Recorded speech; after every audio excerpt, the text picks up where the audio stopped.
Carly Stevenson, and I work at the Urban Design Center right upstairs. It's part of the planning department. This is my colleague, Allison Evans, and we are taking on the UDC Talks this year. We're really excited to kick off the series with Professors Sara and Tania and their awesome work with CoLab. It's at the North Carolina State University's College of Design. The UDC has been managing UDC Talks for over 10 years with the goal of educating and inspiring those involved in urban design, planning, landscape architecture, and other related disciplines. Each year we highlight a design issue and bring it to the public in this format as a way to stimulate conversation and to talk about design issues and opportunities within the city of Raleigh. The series this year will focus on communicating as designers using technology and data-driven design. We want to inspire designers to be creative with how they communicate and validate their work to different audiences. The series will highlight different ways designers can use technology and data to tell their story, engage with the community, and sell their designs. We plan to have events in May and June, and then we'll take a little summer break and start things up again in the fall, starting in September. So keep your eyes peeled for future UDC Talk dates. And now I'm going to briefly introduce our presenters for the day. Tania and Sara have focused through their practice on design as a catalyst for community engagement. They are co-directors of the design research group CoLab, which focuses on critical mapping as a participatory design research tool. They teach courses and develop methodologies for critical mapping that embraces cartography as a powerful analytic and synthetic research tool. The goal is to facilitate deeper and more diverse understandings of urban systems and the processes which shape physical place, cultural space, and social territory. Mapping becomes a way to analyze and interrogate research findings and assumptions and a way to engage and communicate with the public. I'm very excited to hear from Tania, Sara, and some of their current and past students, and I'll hand it over to them now. Thank you. So I'm Tania Allen. I'm an assistant professor of art and design at the College of Design, and I have a background in graphic design. And Sara and I have been working together for about the past 6 years, I would say. And a lot of our early projects, we sort of came together because of a shared interest in history, in sort of the power of maps as both a rhetorical device and a communicative device, and also the power of sort of maps and mapping as this mediator and facilitator for community dialogue. So a lot of our early projects sort of worked on these large-scale participatory mapping projects in public venues such as SparkCon. So one of the first years, and there's a couple people here who worked on that with us, one of the first years that we engaged in this, we were really looking at sort of transportation and how people got to SparkCon by just doing a very simple street map that asked them to choose a block based on the type of transportation that they chose to get there and place that block on the neighborhood that they came from. And so with anything that involves the public, you learn a lot about how you engage the public through actually doing it. And so one of the things that we found very interesting with this is that if you put blocks out on the street at a family-friendly event, what you think might be built up is very quickly going to be disassembled and played with. And so we sort of had this idea that we were going to build up these little mini cities and all that kind of stuff, and that really quickly got dismantled and did not happen. But we sort of went with it, and I think as we were sort of going through these processes and doing more of these projects, we started to think a little bit more about how these can be more data collection tools as well. So some of you might notice yourself in this image. This was another project that we did sort of related to transportation at one of the AIA our second Saturday events, where in this particular one we were also looking at transportation, but we were overlaying some of the projected plans for new bus routes and new bicycle routes to sort of investigate and see, did they line up with the normal routes that people take every day? And so the pins and the threads sort of resemble or pinpointed the routes that people took, and then we could see where there was alignment or not alignment. Another sort of iteration of this from the participatory mapping, we started to get more into, which I think directly kind of leads into the class that Sara's going to talk about, but really starting to think about also history and history's role in sort of urban development, and Sara will talk a little bit more about that. But again, in another one of these larger scale participatory mapping projects that we did, we really wanted to facilitate a dialogue around official history and unofficial history. This was also happening at a time right when, or sort of in the midst of the larger conversation around Dorothea Dix and what we're doing with our public space. And so also asking people to sort of contribute to the map, not just in terms of what's there, but what they would like to see in public space and what's important to them.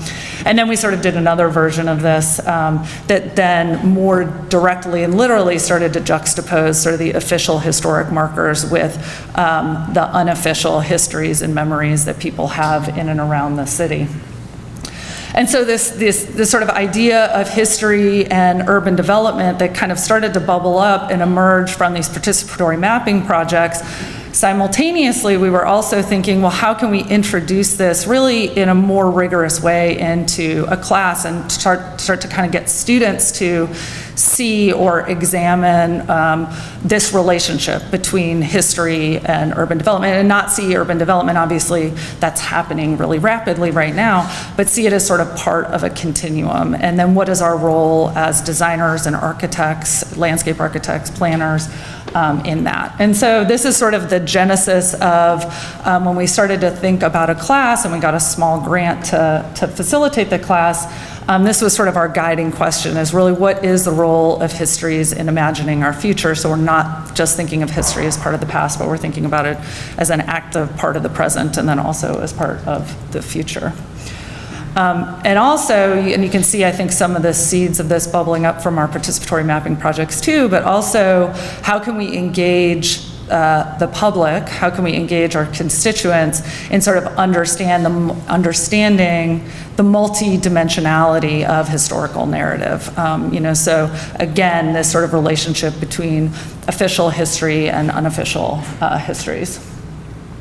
So obviously, over the class, which I'm sort of segueing into now that Sara's going to talk about, we first started in 2012. We've had 3 iterations of it, one as a summer class, and then 2 in semester.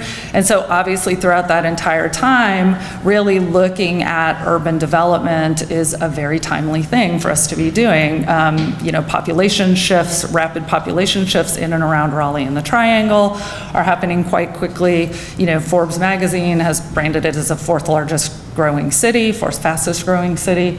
And so there was really a very real context that we felt like the students could engage with just right outside their door, right at their fingertips. But we wanted to do the class also in a way that embedded research strategies and research methodologies in it that got the students, and Sara will talk about this a little bit more explicitly, but also helped students interrogate how the visualization and the map itself was framing, guiding, and influencing the research findings that they were having as a result of sort of using the map as a tool to communicate research, but also really influencing the conclusions that they were drawing as a result of it. And so some of the texts that we use that were really fundamental to help guide us and structure really the debates and the conversations that we wanted to have as a result of creating these maps these are some of the ones that we were using. And so even though the class itself was a seminar, it's sort of more of a making seminar, and so we're reading theory, but then we're applying it and we're talking about how the theory applies to what it is that we just made and all that kind of stuff. Sara and I also talked a lot about how the tools that we use as designers are sort of actively shaping what it is that we create. And so we wanted to sort of, I think, use these same tools in a really iterative way within the class. And so ArcMap or ArcGIS is sort of used both to do data crunching, if you will, but also as an exploratory tool to see, well, if I have these different shapefiles or if I have these different data sets sort of together, what does that start to reveal about the landscape? Same thing with some of the programs that we use every day, like Illustrator and Photoshop. How is using those tools, how are using those tools sort of influencing the visualization, and then by extension, what it is that I am sort of believing about the visualization or believing about my research. Actually, in the first year, we were introduced to RAW, which is an online software or an online platform for doing rapid visualizations. Well, it's not really rapid. I guess it is rapid, but in the sense that it happens quickly. But where you can upload your a data set, and there's a number of different visualizations that you can then transfer that data set into. And so we really, when the students introduced us to that, we just saw this incredible potential for being able to use visualization as a very iterative tool. So you can see, the data in 4 or 5 different ways almost immediately, and then that again becomes a kind of, I think, critical discussion about how the visualization is manipulating sort of the truth. We also talked a lot about precedents, so mapping and Carly mentioned sort of critical cartography and critical mapping is something that is being discussed more and more in a variety of different fields, from geography and cartography to landscape architecture and architecture. And so we also used a lot of precedents, like Columbia's Spatial Information Lab, that really uses mapping and visualization as research tools to discover entirely new things about sort of the environment that are not, so it's very active, I guess is the way I would say that, as well as more historical precedents. And so also along with sort of the activity of doing the research in the urban environment, the activity of sort of being critical about what the research and the visualizations were persuading us about the reality of that urban environment and the history, what's being erased, what's being sort of preserved. We were also trying to sort of situate it within a larger continuum, I guess, again, of kind of inquiry into how we're representing the world around us, both abstractly and also concretely. So in our course, we wanted students to understand mapping, as Tania said, as an iterative process, but as one that maps don't always have to be geospatial, or we don't always have to understand the relationship of components that we're looking at as designers, with the adjacency being by distance or proximity. So we set up these 3 projects that build on one another. The first was the nature of Raleigh's maps. So each of the students came into the course, obviously with interests about how the city is developed, because they're living in the city, even if just for a few years as students. And we asked them to primarily work through GIS and look at the landscape geospatially. So that's the way that they're most comfortable looking at the landscape, typically. And then the data sources that they were looking at are archival maps, demographic data, census data, and then data that's already given to them, mostly by government entities through GIS shapefiles. The second map, we asked the students to look at the same narrative, but in a little bit more depth, but now no longer understanding the people and places and events geospatially, but trying to have another set of organizing measures that relate them. So is it time that now organizes the components? Is it cause and effect that organizes the components? Is it importance or political parties or political agendas that start to organize the components? So how can the way that we display that information illuminate new patterns about the landscape? Because for us, we're really pushing our students to not only understand the landscape as a physical place, but as a social, economic, and political construct that as designers, they're going to go out and intervene in. And in the final map we asked them to look at, we asked them to take what they learned in these first 2 maps. Most of the data that they're mining for those first 2 maps is coming at them from other sources, either government sources with census data or from archival maps, etc. And now we're asking them to go to a site that's important to that narrative, and what do they experience about that place? What's evident about that narrative in the landscape itself? Does it contradict some of the data that they found? And then how would they visualize that? So to make sense of all of this, let's look at a few student projects. The first one being Amron's. Amron, she was a design studies student, but very interested in pursuing historic preservation as a graduate student. So she was interested in how the mill infrastructure in Raleigh was being reused adaptively, mostly for housing, and where those threaded through the city, and how they became a trace of an industrial past in Raleigh. So she started mostly working with GIS and then looking at archival photographs and then mapping this corridor as it lays through the city of past mills. We asked the students in this first project to understand their narrative at 4 different scales. So we asked them to look at it in the historic city scale, bound by north, south, east, and west street, the sort of 0.63 square miles that Raleigh was originally planned by William Christmas. We asked them to look at it at the contemporary Raleigh scale, at the Wake County scale, and at the triangle scale. So each of these narratives, as we look at them at different scales, there will be different data that is evidence to talk about that system or that pattern. You don't understand the same resolution, the same thing at the same resolution. So we wanted students to actively know that the scale and the extents that their map shows influences the message of the map. In her second project, this is the network map where we said you can't show things geospatially anymore. She zoomed into the warehouse district and she looked at building value and building use over time. So this diagram here is a geospatial map. Here's the railroad. And each of these are the buildings and the uses that they showed over time. And she's mapping the different industries that were once evident in the warehouse district or once active in the warehouse district. And then the last one, she went down to the Dillon supply. So it was, this class was happening when she was in the class. They were just tearing down parts of Dillon before the big interior pop-up just happened. And so she's collecting the graffiti on the walls. She's capturing that, and then she's collaging them together for her sort of rich experience of how that history is layered and changing over time.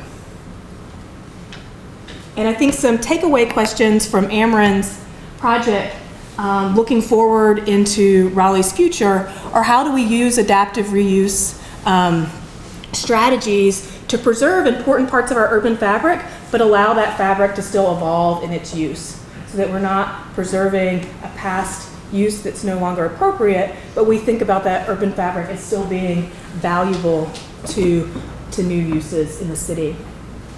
A second student project, which looks at the city in a very different way, was Jessica Klink's, and she was looking at the natural history of Raleigh. One thing that I really loved when she put this map up, next to everybody else's maps, which had the road structure and had the belt line, and so you could easily orient yourself. That one is very hard for us to orient ourselves, even though it's the same landscape. But it's edited out all the things that we typically use to navigate the city. And so if we now understood Raleigh as this, we would value it differently, we would value green space differently, we would intervene in it differently. So the lesson that maps are not neutral, that what we use, what we choose to edit and put in our maps inherently influences us as designers to act in that landscape in a certain way. Jessica's map really brought that to the forefront of that discussion. She then looked at Umstead and discovered its segregated past, how it had a black entrance and a white entrance, and how it's been used over different ways in different times of history. And then ultimately she went to Umstead and tracked at what point she was aware of being embedded within a city adjacent to an airport, and at what point she wasn't. And she sort of lost track of that and was now sort of lost in the sound of the river and the sound of the birds chirping and the leaves. And for her, I think that it's, the project started to point to how do we think about open space in our city? How do we preserve open space? How do we make it inclusive and accessible to everybody? Where is it located? How do we get there? And how does thinking about access change the way that we develop other things around our parks in Raleigh? And the last one I'm going to show before I hand it over to the students to talk about their own work is Rebecca Ryan's. Rebecca Ryan was a graduate student in architecture, She's now practicing in Durham, and she started by looking at the education system in Raleigh. And at her different scales, she chose to look at different moments in the educational system. So at the historic Raleigh scale, she looked at all of the historic schools that were once within the boundary of Raleigh. She looked at whether they were white schools or African American schools, at what point they became segregated. And then the map that she chose to blow up, which I thought was a really interesting one, was looking at the sort of educational boundary that a student might have to go to a school. So which students get to stay close to their neighborhood and go to their school, and then which students then are bused to schools that are very far from their neighborhood, and what that means to that school. Looking at demographics of households that those changes might apply to. From there, she became really interested in the politics that then have created the school distribution that exists today. And she was also looking at how we often think of the Jim Crow era and segregation and civil rights as things that are in the past. She wanted to look at educational policy on a continuum. So this map has primarily the big bubbles. They are major court cases about education and making it accessible. And then she has two divisions within her map. You see sort of yellow division and the orange division. And she has more progressive educational policy here and what she's calling sort of Jim Crow policies in the yellow. And so the relationship that she's showing is this reactive back and forth relationship about how segregation and how that's continuing even today, that debate is still active in how we deal with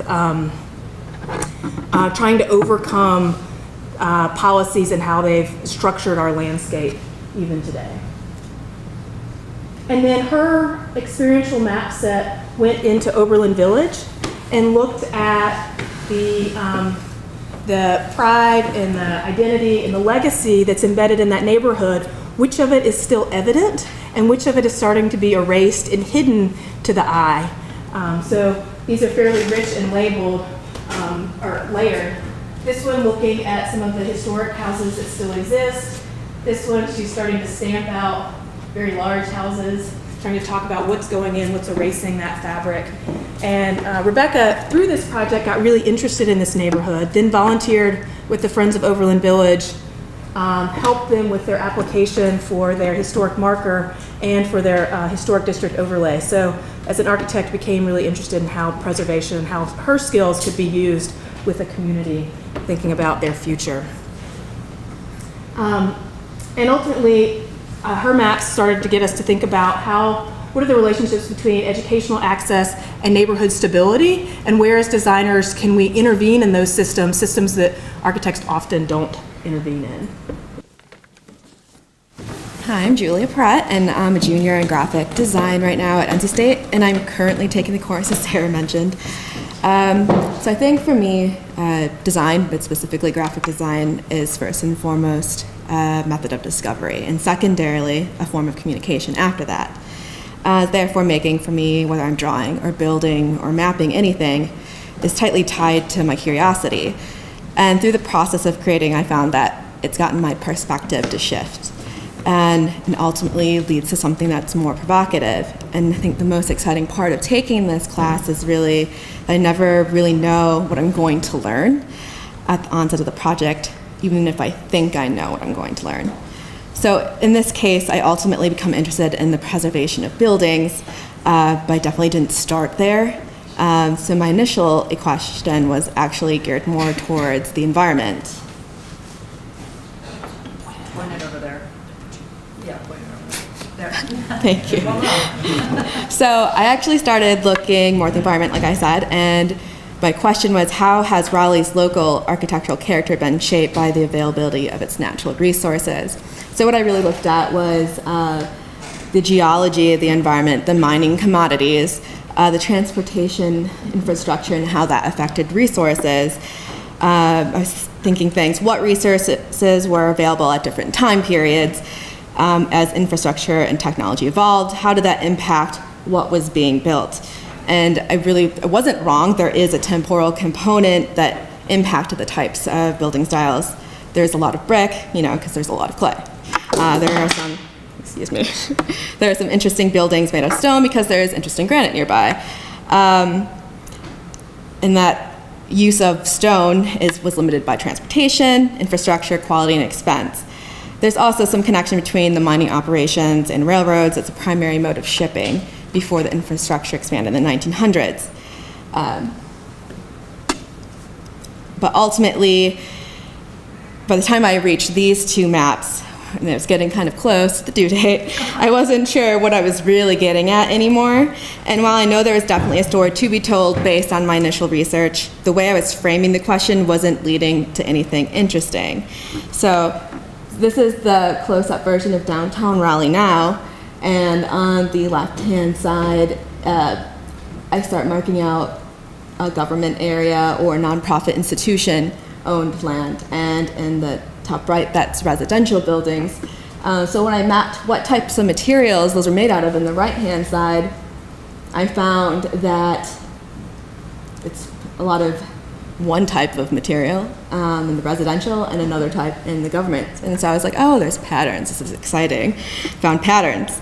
But ultimately what this concluded as was the orange there is wood predominantly, and the red and orange in the center where the government buildings are is stone and brick, primarily brick.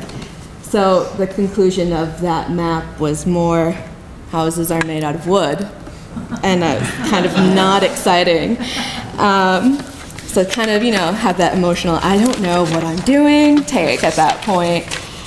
And I think we're like a month in, so I spent a long time getting to that conclusion. Houses are made out of wood. So I come back into class and I don't know what I'm doing. I'm kind of bored. I'm starting to lose interest. And having the luxury afforded as a student, but also working collaboratively, Sarah's like, I want you to find this interesting. What do you want these maps to be about? And it was just a very straightforward question. And I actually surprised myself by saying, I want it to be about the architecture. I don't have a background in architecture, so presenting anything on building in front of a class with a lot of architects is overwhelming. But it's actually become really interesting. So I had to kind of start over and revisit that original question, which was, how has Raleigh's local architectural character been shaped by the availability of its natural resources? So I realized a few things at that point. I'd lost interest because my maps became more about validating what my preconceptions were. I was like, there is a time component to material resources and how people built their houses. But also, I had also failed to consider the human factor in everything, and that was a lot more interesting as I started developing again. So I used the same data sets, if I re-manipulated it, to consider this human factor. I also realized I had stopped asking questions, and I didn't know where to go after that. So Sara kind of jogging that, here's a question, oh, okay, things started falling into place. So my new question became, how is Raleigh's local architectural character shaped by its residents? So here I start beginning with, these are just the buildings that exist. What exists? Then the next question was, what historic buildings are being preserved? So these are the local and national registers. And so those have a lot of connotations on what buildings can do, and so shapes what they look like. Then after that, I started looking at what are at risk for redevelopment. So the red area is the area that Raleigh has said will be redone recently. And then I also added on, well, what could be one potential reason that that they're saying this area should be redeveloped? And I started looking at the average median cost of property or value. And it was clustered into the same area of redevelopment. So I didn't have a lot to say on that specifically, but I kind of wanted to see what the feedback from the class would be, of people who had grown up in the area, and that actually generated a really interesting conversation when one of my friends in the studio said, this is actually a map about gentrification, and I hadn't seen it at all, actually, to start. And it said, this is a map about buildings. Somebody else said it's a map about racial division, because it related to hers. And so that became a really interesting conversation. So we added on a timeline, and that just brought things kind of more into context, and how I broke down what periods that these houses were constructed in, and it gives you an idea of how long that colonial time period was, and how many buildings are left as a scale. But the last thing I thought was really interesting, and I kind of had seen this in my geology map when I was looking at government-owned property, was that it's all clustered in that same area that's slotted for redevelopment, that also has lower property value than the other areas. And so that's kind of a provocative question I could have pursued further as well. So basically, where I'm going next is what underlying cultural values are revealed based on what we choose to preserve. Whose values are those? Whose history are we consciously or unconsciously preserving or destroying? And who should have a voice in that decision? Good afternoon. My name is Courtney Richardson. I'm currently a project designer at Vines Architecture, and I chose to focus on rail development. And with this theme, I was able to apply it fairly directly to each map series, and in doing this process, I quickly learned that each shift in scale and lens was revealing a new aspect of this overall story. So my interest in rail history began at a much larger scale. In my early research on Raleigh, I learned of the importance of the North Carolina Railroad, which was established in 1856.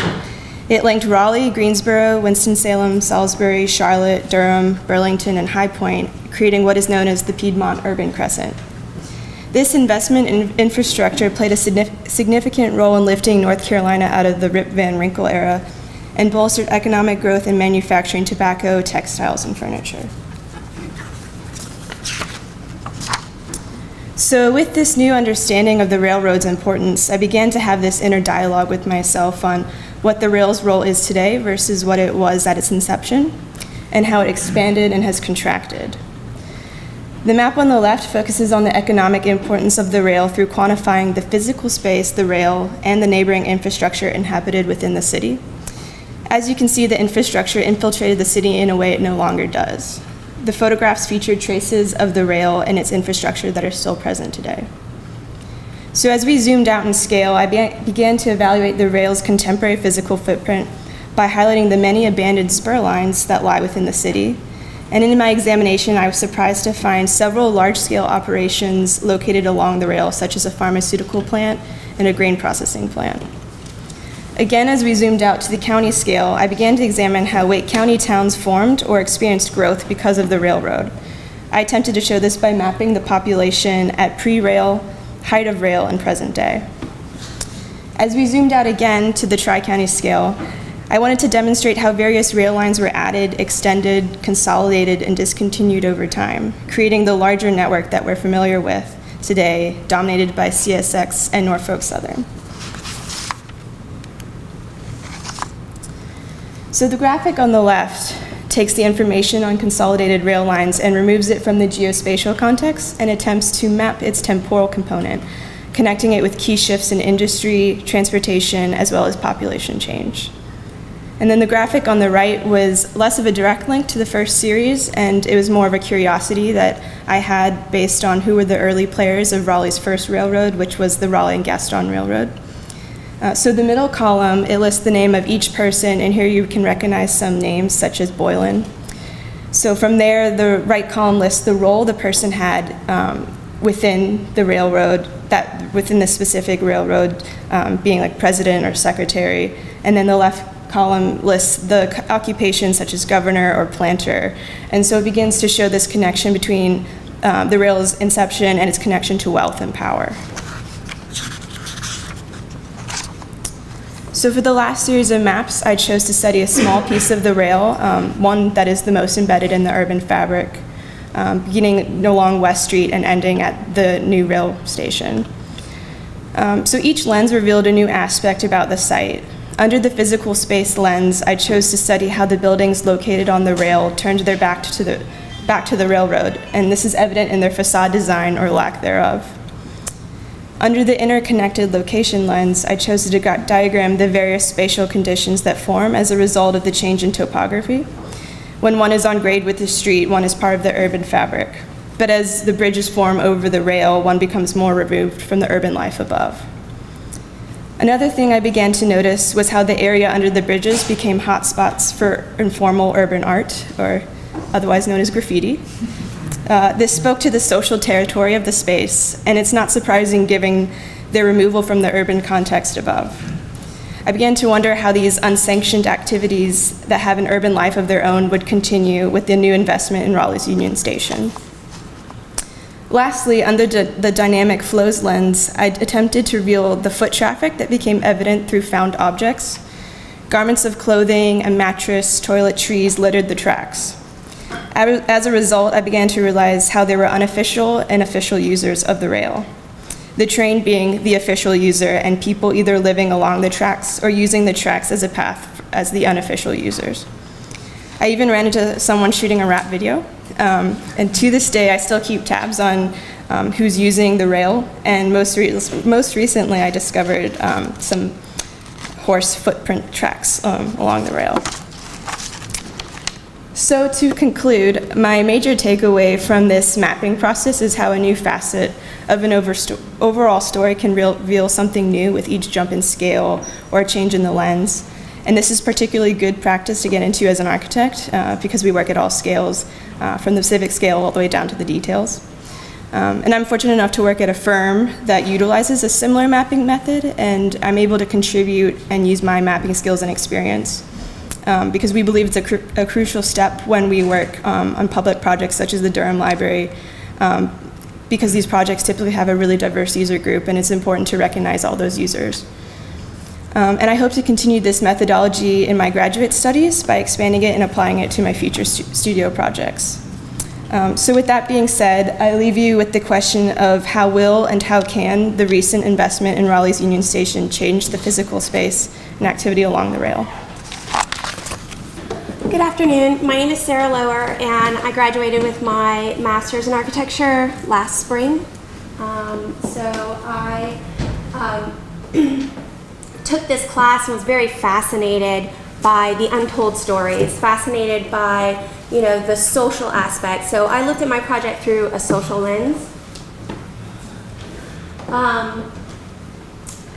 As you read the history of Raleigh, it talks about the Lane family and the Hunters, and you realize they're cousins, and then you realize that, you know, the Lanes married the Hintons, and they intermingled their families, and it's like this big soap opera just kind of like unfolding in front of you, and I was fascinated by the soap opera, and I really wanted to know more. And so I started looking at the properties that were owned by these families. You know, they got the property by, a lot of them were just given the property by the British government or the British monarchy so that they would come to the country and different things like that. So where was this property? And obviously the property that they were holding was the most valuable property. But not only that, but these property owners who influenced the growth of Raleigh, influenced how Raleigh grew, where Raleigh grew, and those different kinds of things. And so this is the contemporary Raleigh map that I did that started off with the original property that was sold by the Lane family. And then you can also see this dark brown as all the other properties that the Lane family owned at that time in the late 1700s. And the horizontal lines are the other influential families. If you look at the history of Raleigh, the other big names that you see that were at the table, drinking at the tavern, making these decisions, you know, these guys are all the ones you can kind of see where they are. And if you know the geography of contemporary Raleigh, you can see where Nightdale is, you can see where Cary is. You can see where these different cities are, and how does that relate to these original property owners. And so I got really excited about that. And then I looked at the other scales, and it didn't really work out really great at the other scales, because I only had that 1700 property map for some Wake County. So I couldn't really expand it out. And so I started looking at, all right, well, what were the established dates of some of these cities? Like, when did they get established, and how did they start to develop, and how big are they now? Why is it that, Zebulon was established in 1937, but there's, one of these really influential property owners owned that property out there. Did they just hold on to it and just pass it down family? Or what did they do? Why did they not let this city get established, and different things like that? And so you can kind of see how these overlays are. And then at the county, or at the triangle level, I was looking at county lines, looking at how these influential property owners were able to kind of move those county lines based on how they wanted their property to be in certain counties, and what they wanted to do, and how that kind of evolved and moved over time. The darkest line was the original county lines back in the 1700s. So you can kind of see that evolution and that kind of movement that was happening over time. And then I decided to get my very own reality show. So, because I'm so excited about these people that were marrying these people, and all of this land that was just staying in the families, I started to follow marriages, and I started following births, and I started following deaths. And to my husband's dismay, I spent a lot of time in cemeteries.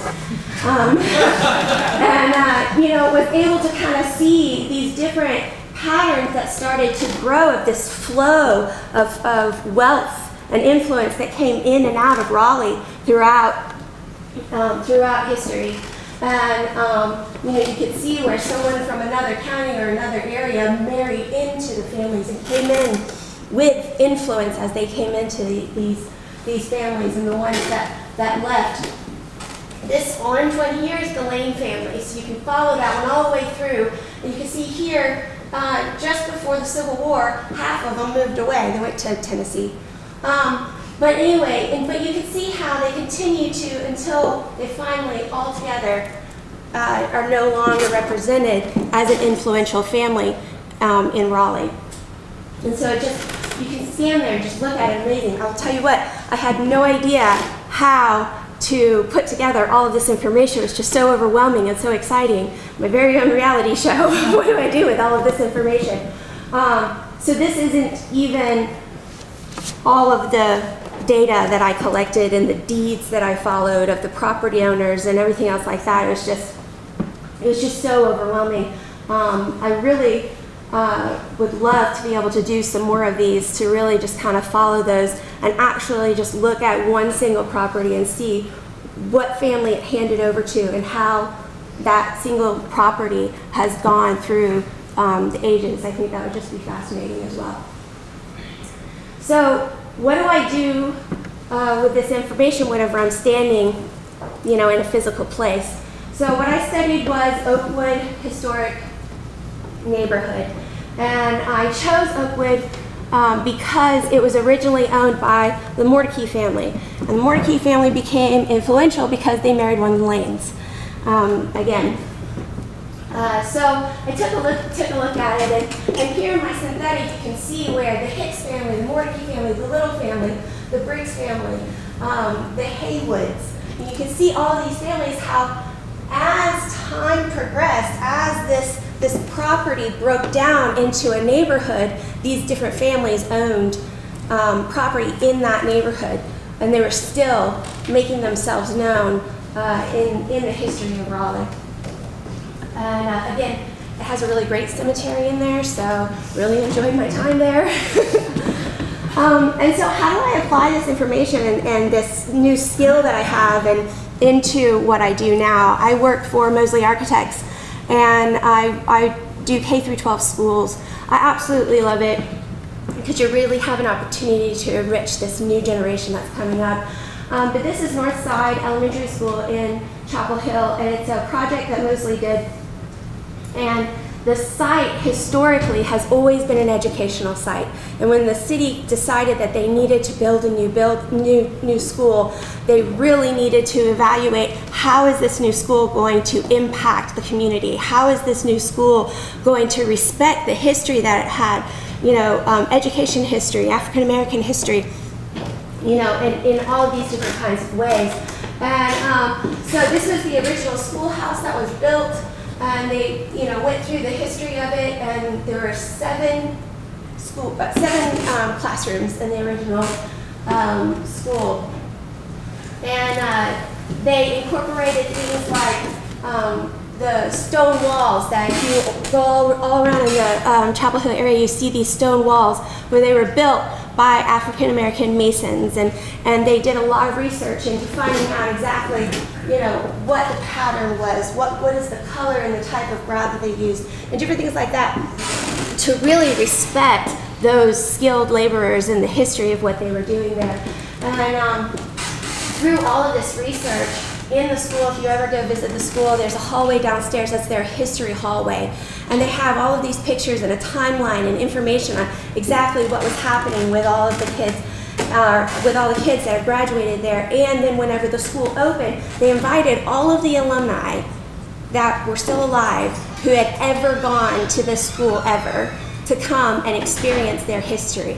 And so not only were they able to preserve and celebrate that history, but they were able to create a sense of pride and ownership, not only with those who went to that school, but the children who are now going to that school, who are going to be influenced and say, yeah, that's my school, I went to that school, and different things like that.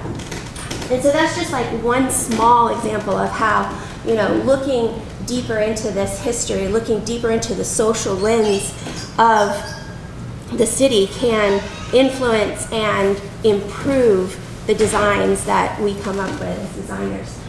So I came up with so many questions. So many questions. But anyway, what Raleigh properties currently are being held hostage from its citizens in the evolution of the city? You know, where in Raleigh can you see development is not happening because those property owners are just holding on to their property? What's the responsibility of the developers to promote community pride and ownership in Raleigh? Is there a responsibility of developers? What stories are yet to be uncovered in the city of Raleigh? And how can we enrich the city's fabric and the lives of its residents? We appreciate you listening, and hope you have a great day.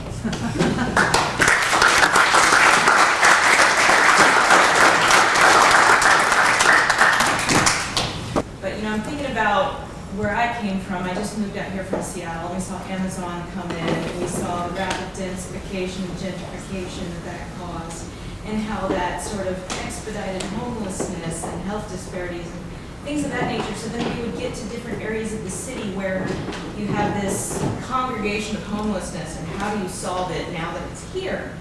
But if we had the opportunity to predict and look at the neighborhood level and how our neighborhoods were not set up to support lower income housing or social services, when these things are happening, I mean, I would love to see this CoLab and your students take on real world challenges and work together.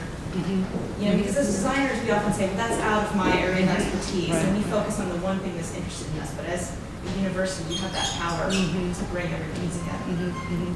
Yeah, that's a great comment. I mean, I think some of the conversations that we have as a part of the class, I mean, it's not necessarily anticipating that, but it's definitely starting to like poke at what some of the seeds are and what's happening right now that might contribute to that, to those sorts of things that you're bringing up. I think you're right. I think one of the big things that we've gotten pretty consistent feedback on is because this is a seminar, it actually really needs to be a studio. And so that's something that we're kind of working with. And I think within a studio environment, you really do get to tackle some of those real world problems. And I think that's an excellent point for sure.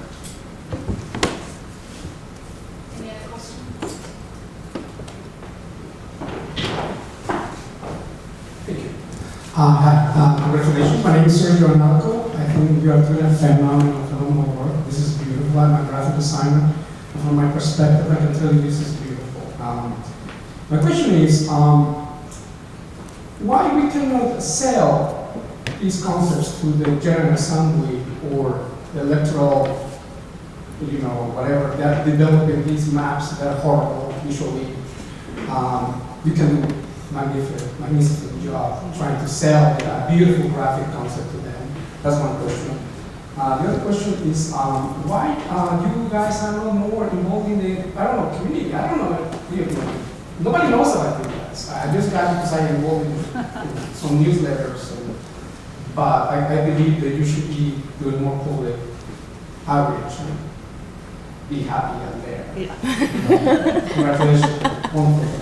I think that one thing that you hit on first that I think is really interesting is the visual and the beauty of the visual, but also the visual's ability to communicate an argument. And I think one thing that's embedded in the way that we talk to the students and in the research that we do is because maps are not neutral, because they are rhetorical, we have the responsibility of being in control of what they're saying. And that takes a really iterative process to do. So you're making it once, you're trying to decode what is it saying, and then make sure that it's saying what you want to say. And all of these maps took a ton of post-editing work happening in Photoshop and Illustrator, because when they come out of GIS, they are ugly. 99% of the time, they are ugly. And so I would say at least half of the time is spent in post-editing. And so that's a workflow process that needs to feed back into the software too. So it's designing the tools that you're working on, not just designing the output of the communication that you want, which I think we need as designers to be more involved in the tools that shape the data, that shape the images that we're making. I mean, I'll just say in the second part of your question or sort of comment is, I think we're always looking for partnerships. So if like anybody in here is interested in partnering, we are 100%. We do things like this. This is the second time we've done this down at the City of Raleigh Museum. And then we have been involved with smaller like CACs and community groups who are interested in this work. And so we kind of have our hands in different smaller pots. And so, but we're always looking to partner with people and to get more involved. Sara's on the Planning Commission too. And so there's different ways that I think that we are trying to participate, but you're absolutely right. They're, having this more public and more active, I think, is a huge goal for us in the future. So in other words, the local government are using your solutions? What's that? Or the local government or any municipality are using your solutions or not really? Well, I wouldn't say that we have any specific solutions. These are more investigations. But yeah, with some of the CAC, or with one in particular, I don't know if it's a CAC or a community group, they're actually interested in taking this display around to different churches in the area and using that as kind of a conversation starter with people. And so we're looking into that, and we just went to one sort of community meeting and discussed the work there and stuff like that. So, and I think one of the whole premises of what we do is to sort of back up and understand the context of the problems that we are solving as a community, so that the way that we're asking the questions of what those problems are is broad, so that we can understand the impacts of the development that we're having. So in a lot of ways, we're trying to back up so that we can anticipate and we can be responsive as designers in a wide range, rather than sort of being as architects dealing with only architecture. We're now architects designing in a community for a community, designing community. So we're designing social structures and social infrastructures, not just physical ones. So as of now, we don't have solutions. We're trying to engineer a process that allows us to ask a question to get to a better solution. but I think that's always a challenge in the university and how it engages with the public, and that's something that Sara and I are very, very conscious and cognizant of, and wanting to sort of shift that relationship in the small way that we can. So yeah. Anybody else have a question? We have time for one more. Okay. Thank you.